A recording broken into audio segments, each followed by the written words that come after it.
మీరు ఎప్పుడైనా Nick Vujicic గురించి విన్నారా? ఆయన చిన్నప్పటి నుంచి మనం బుక్లో చదివిన వాళ్ళమే. ఆయనకు చేతులు లేవు, అలాగే కాళ్ళు కూడా లేవు. ఒకరోజు కేవలం 17 ఏళ్ల వయసులో ఆయన్ని ఒక స్కూల్ మీటింగ్లో స్పీచ్ ఇవ్వమని చెప్పారు. మాట్లాడే ముందు తనకి భయం, చాలా నర్వస్గా ఫీల్ అయ్యాడు. నేను ఎలా మాట్లాడాలి అనే డౌట్ కూడా వచ్చింది. తరువాత తప్పైనా పర్వాలేదు, ఒకసారి ట్రై చేద్దాం. అలా స్టేజ్ మీదకి వెళ్ళి మొదటి స్పీచ్ని ఇచ్చాడు. స్పీచ్ అయిన తరువాత అందరూ క్లాప్స్ చేయడం స్టార్ట్ చేశారు. ఇందులో పాయింట్ అనేది సింపుల్. భయం ఉన్నా కూడా తను వెనక్కి తగ్గలేదు, చిన్న స్టెప్ తీసుకున్నాడు అంతే. మనలో కూడా చాలా మందికి భయం ఉంటుంది, చాలా నమ్మకం ఉంటుంది, కానీ ఎలా స్టార్ట్ చేయాలి అనేది మాత్రం తెలియదు. అలాంటి వారి కోసమే ఈ వీడియో. అందరికీ నమస్కారం, నేను మీ రవి. మీరు చూస్తున్నారు బొర్రా ఇన్స్పైర్స్. మన జీవితంలో చాలా ప్రాబ్లమ్స్ వల్ల వచ్చే ఫీలింగ్స్ని మనం కంట్రోల్ చేయలేకపోవచ్చు.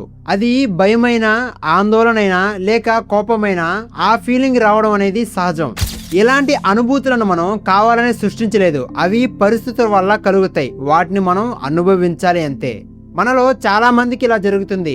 నీకు నచ్చిన విధంగా వాళ్ళు చేయలేకపోయినా, నీ నిర్ణయాలు వాళ్ళు అంగీకరించకపోయినా మనకు కోపం రావడం అనేది సహజం. కానీ ఆ టైంలో నువ్వు తీసుకునే నిర్ణయాలు అనేవి వెంటనే తీసుకోవడం కన్నా డీలే చేయడం మంచిది. ఎందుకంటే డీలే అనే టైంలో నీ ఆలోచనలు స్పష్టంగా మారుతాయి. ఉదాహరణకి స్టీవ్ జాబ్స్ని తీసుకుందాం.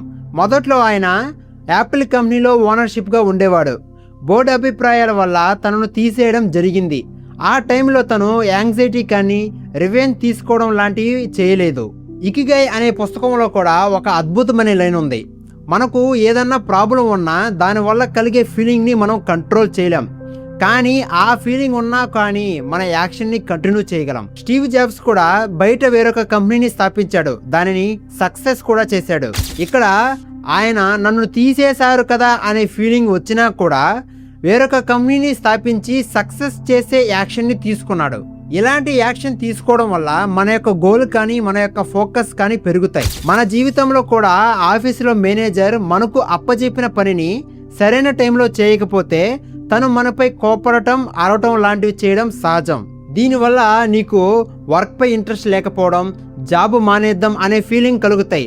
కానీ ఆ ఫీలింగ్ని మనం మన యొక్క వర్క్పై కంప్లీట్ చేసే దిశగా మార్చాలి. కోపం, బాధ, ఒంటరితనం, ఆందోళన ఇవన్నీ నిన్ను వెనక్కి లాగడానికి కాదు, నిన్ను ముందుకు నడిపించడానికి వచ్చే సంకేతాలు. ఆ సమయంలో నీకు నువ్వు ఇప్పుడు నేను ఏం చేయాలి, నా గోల్ దగ్గర కావడానికి నేను ఎలాంటి ప్రయత్నాలు చేయాలి, ఏ అంతరంగంలోకి చూసే ధైర్యం నాకు ఉండాలి అని నీకు నువ్వు యాక్షన్ తీసుకుంటే నీ జీవితంలో పెద్ద మార్పు ప్రారంభమవుతుంది.